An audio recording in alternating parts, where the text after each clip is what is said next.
What's going on, everyone? It's Francis Joseph Lamana from newsbuffet.com. Um, I'm really enjoying going live because it's just so much easier to make a video live than it is to record a video and upload it. And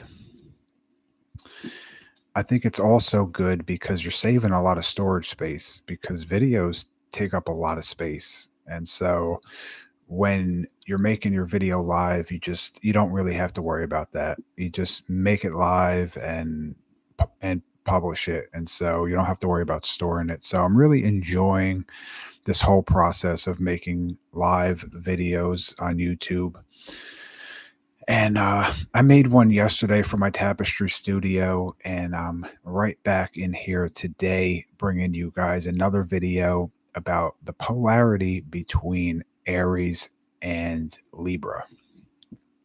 And so when we begin to talk about Aries and Libra, there's a lot of there's a lot that we have to consider or take in when we talk about balancing the polarity.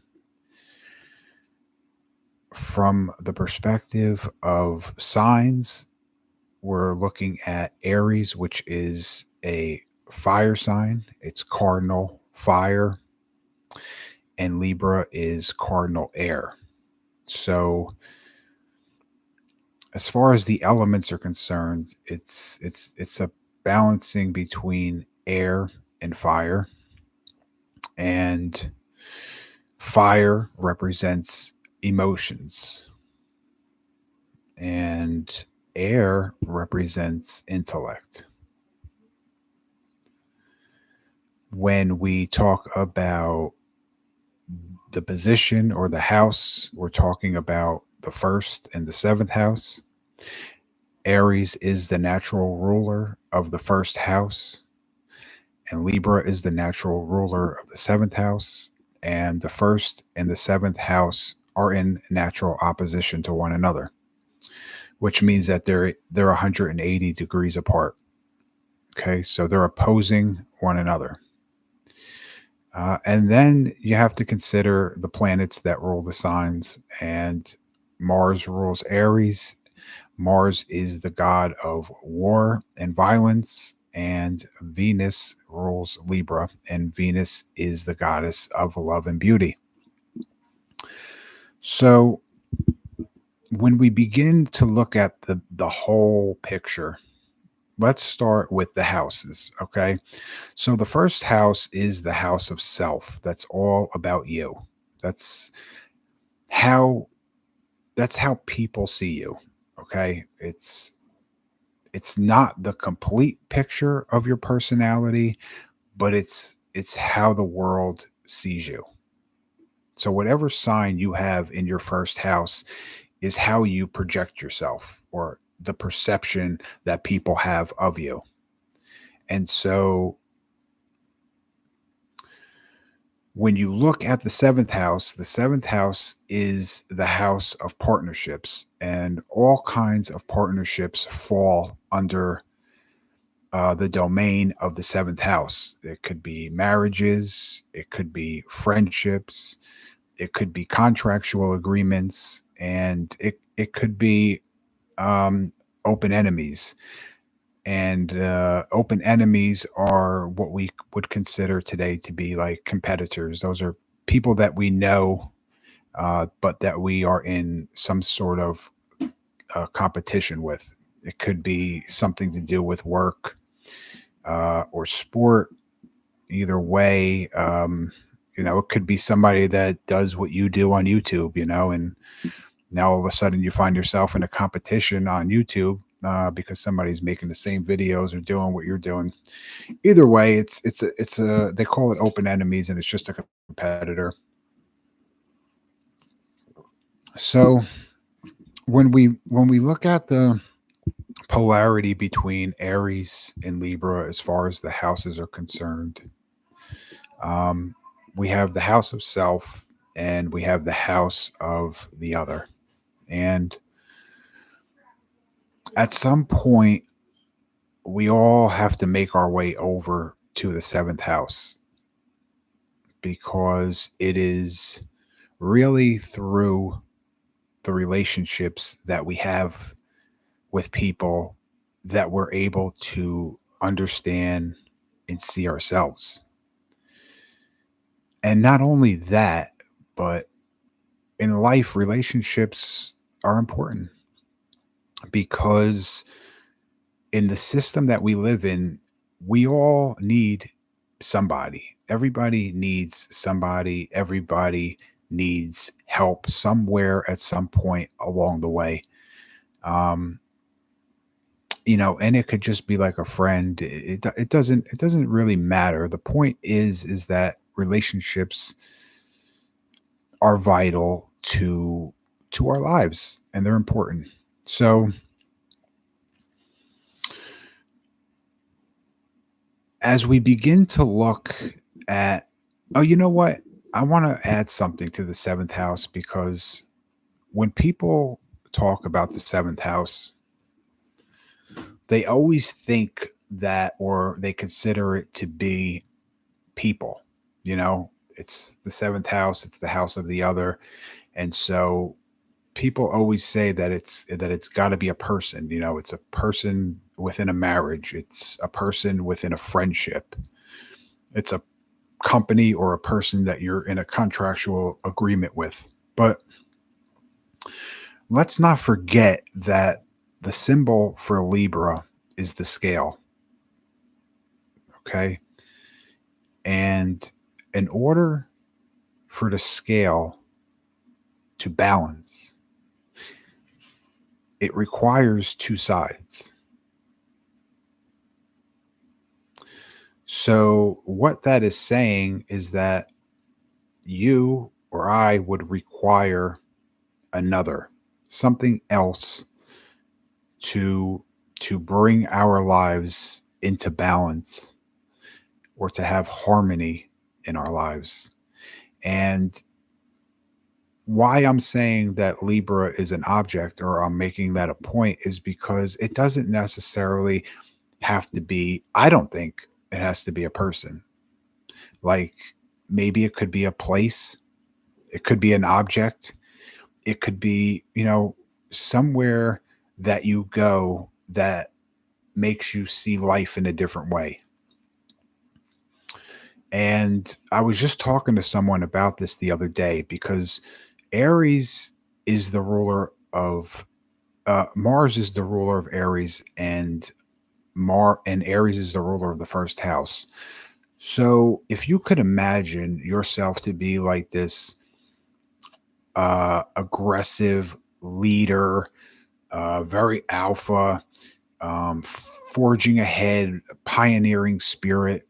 Um, you know, if you could imagine like Artemis, the hunter, the huntress, like, or some type of hunter just going out and hunting their own food and cooking their own food and just going about life in a very independent way without any help from anybody. This person begins to get kind of cold and calloused and distant from life. It's hard for that person to adjust in domesticated settings because they're so used to being on their own and doing things when they want in their own way.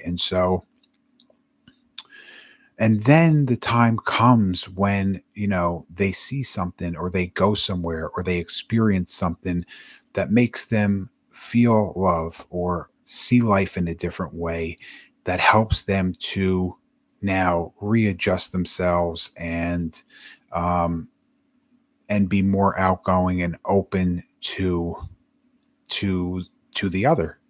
Okay. So it doesn't always have to be, in my opinion, it doesn't always have to be another person. Like, I feel like the seventh house could be just something that that wakes you up or helps you to see life in a different way from the way that it would be because of the first house.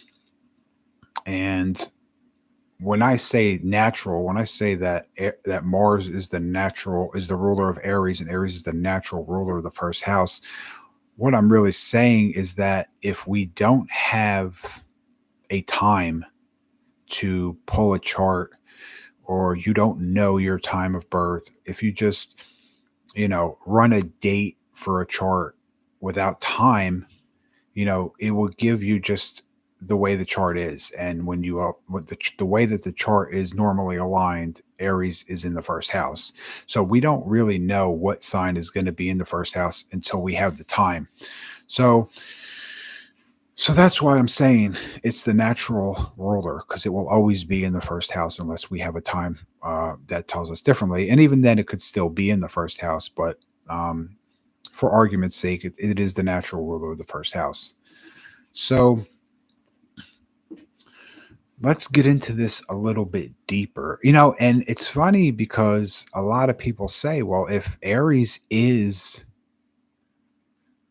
the natural ruler of the first house and Mars rules Aries, then does that mean that all of us, in a sense,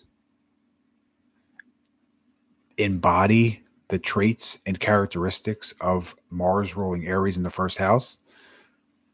And that's a really interesting question, because if you go back and do some research, humanity became a warring culture approximately 2000 BC.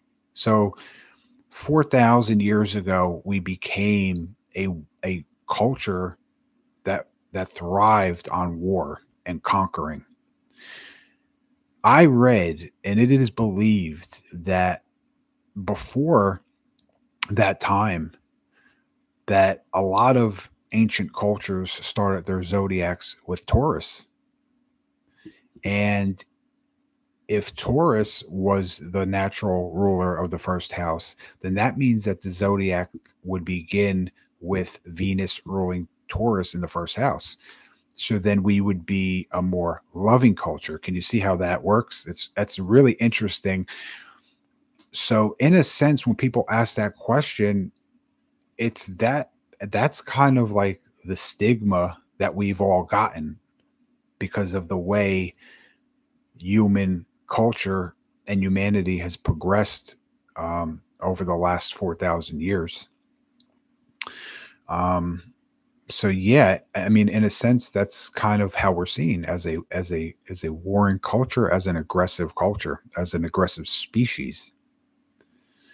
Um, so as we begin to look at the sign itself, we see that Aries is a fire sign, and when we talk about fire, we're talking about emotions.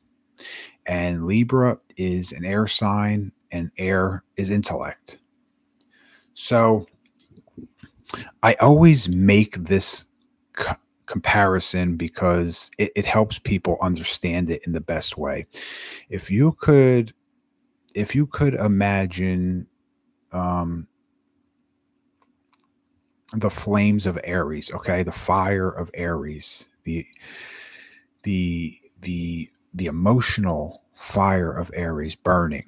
Okay, now if we had too much air, it would blow out the fire, right? Too much air is overpowering, and too much air could put out a fire. But we all know that you can't have fire unless you have oxygen. So you need air. Fire needs air, and it needs the right amount of air to keep it burning without putting it out, without being overpowering or too much. Just the perfect right amount of air is what you need. And that's kind of how you have to look at this balance between emotions and intellect, fire and air, Aries and Libra, or the self and the other. So, fire, Aries, the self needs the other, air, intellect, Libra. It needs the other, but it doesn't need the other to be overpowering. It doesn't need the other to be overprotective. It doesn't need the other to be restricting or limiting. It needs it, but it doesn't need it to rule its life and take away free will. The fire's got to breathe. So, and the hard part about that is finding the other that understands that. How do you find the perfect other that isn't overbearing when they know that you need them, right? It's like, you need money to survive, but, the person that gives it to you wants to, make you do slave work for it. You know what I mean? It's like, that I need you, that I need it. So why do we play this control game? And that's the hard part about this balance is that, when you involve the other's got to be a really evolved and mature person who's at the point where they do things out of real sincerity and out of the kindness of their own heart. It's got to be genuine and it's got to be sincere. Otherwise, they're doing it for the wrong reasons. And the relationship will never work. But even when you don't involve the other, I want you guys to start to think about yourself because we all have a mental body and we all have an emotional body. And emotion, emotional fire is good because it can motivate you. I mean, people have done great things on emotion alone. And so emotional motivation is good. It really motivates us and really gets us going. The problem with that is that sometimes if we can't handle the emotion, then we act in haste and we make decisions uh, or we decide to do things that we probably shouldn't be doing. You know what I mean? Like you get upset, so you go outside and you start throwing rocks at a wall, and then you happen to miss the wall and you hit somebody's car. Now you only did that because you were upset, because someone really lit your emotional fire. You didn't know how to handle it, so you were looking for an outlet and you went outside and you started throwing rocks and you missed your target and hit somebody, or you hit somebody's car, and now you're in trouble. So the balance at that point really now is intellect, obviously, because you need to have the ability to process, internalize, and use the emotional fire in the best ways possible, but not to let the fire burn you up and cause you to do stupid things where you end up getting in trouble. So now we have to bring in some cool Libra air, some intellect, that's gonna sit us down and now we got to think. And that's kind of the other side to that is thinking before you act, making the best most thought out or the most proper decision, the best well thought out, most researched decision that you can make. It's kind of like actually doing some type of thought or research before you decide to act on emotion alone. Now, if you can balance that, if you can balance the emotional body and the mental body, then you're in really good shape because a lot of people have problems with the emotional body. And not to get too far off track, but the end of the emotional crisis that we have comes at about 42 years old. And I didn't really talk about or want to talk about the Chiron cycle in this video, but just to give you some background on it, um, there are cycles that go on during our lives that involve the planets. And the first major cycle is the Saturn return, which happens at 29 years old. And that marks the end of a physical crisis. And then after that, we have the Uranus opposition, and that is the end of our emotional crisis. Most people seem to kind of, I don't know if pass is the right word, but most people seem to do well with the physical crisis. People seem to do really well with establishing themselves here on Earth as an individual, and seem to pretty much have their life together by 29.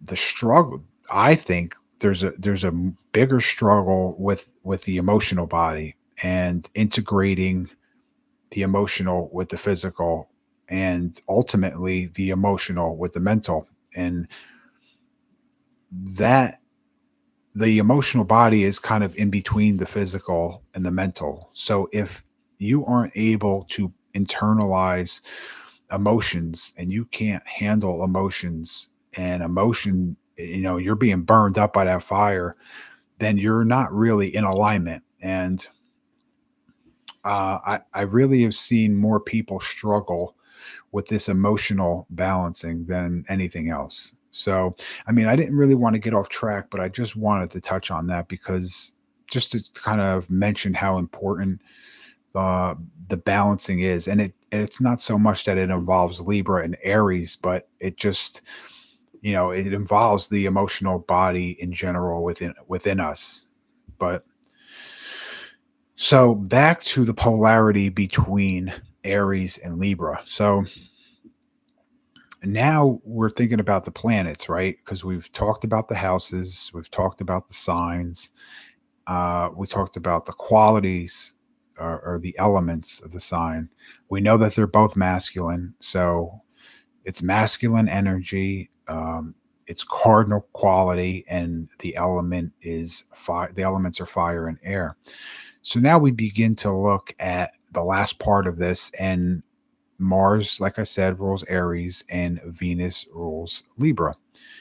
So what are we balancing there? Well, first let me say that Mars and Libra, like I said before, are in a natural opposition. The first and the seventh house are in a natural opposition to one another. So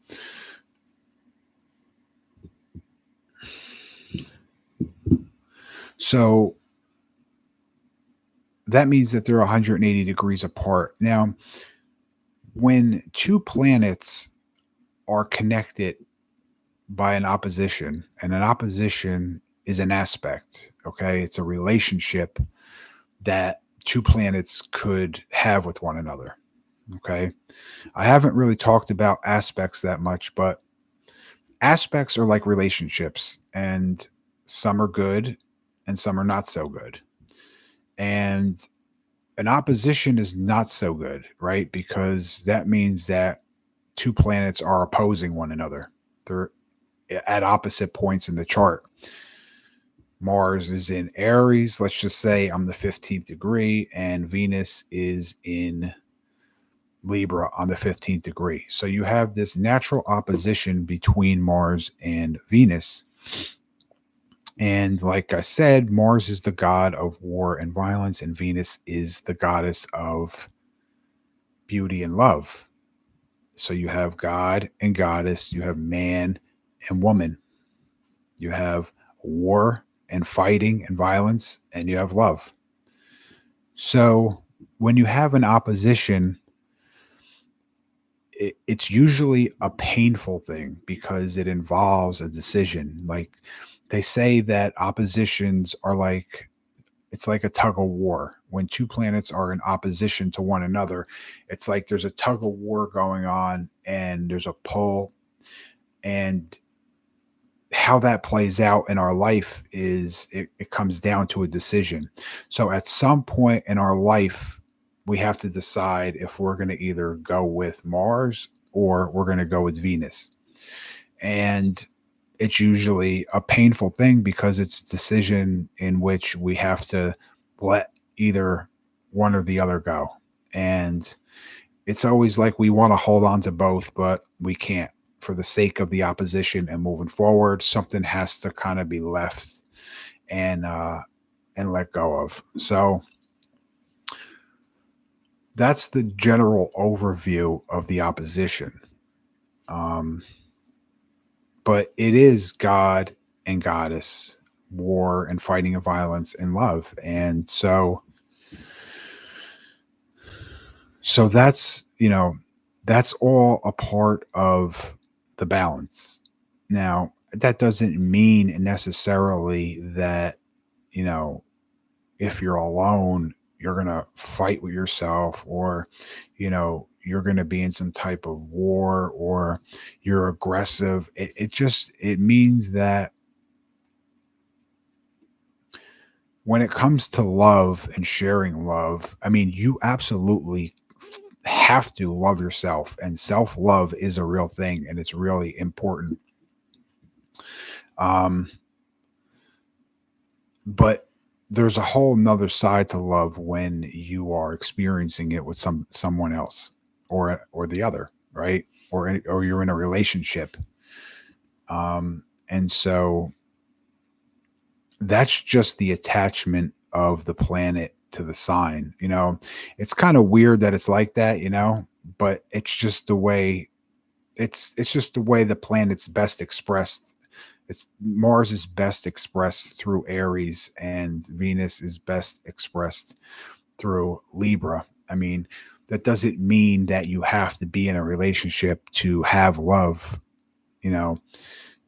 It's just how the planets are best expressed. So, but in a chart, if you're balancing, or you're looking at the balance of that polarity between Aries and Libra, you're gonna want to take a look at those signs, the planets, to see where they are.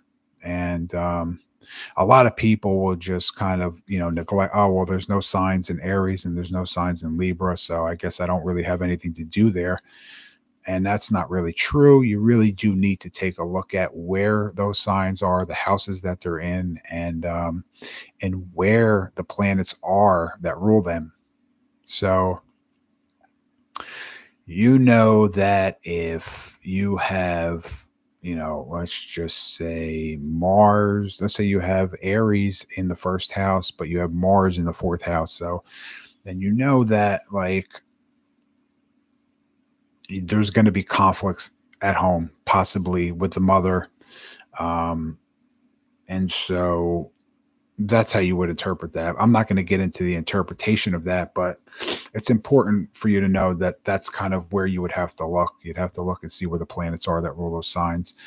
So that's the polarity between Aries and Libra. It's a polarity in which we need to, within ourselves, bring a balance to our intellect and how we emotionally respond to things, or how we are in general emotionally. And so there needs to be a balance between emotion and intellect, the mental and the emotional bodies. And outside of ourselves, there's a balance between us and the people that we deal with, or not the people that we deal with generally, but more specifically, the people that we are in relationships with. So that's pretty much the balancing between Libra and Aries. It's a balance between the self and the people that we are in relationships with specifically. And it's about the balancing of emotional fire and air intellect. And that's pretty much it. All right. So I hope you enjoyed this video. Have a great day. It was nice speaking with you, and I'll talk to you later. Oh, enjoy the full moon tonight, right? There's a full moon tonight in Taurus. Enjoy.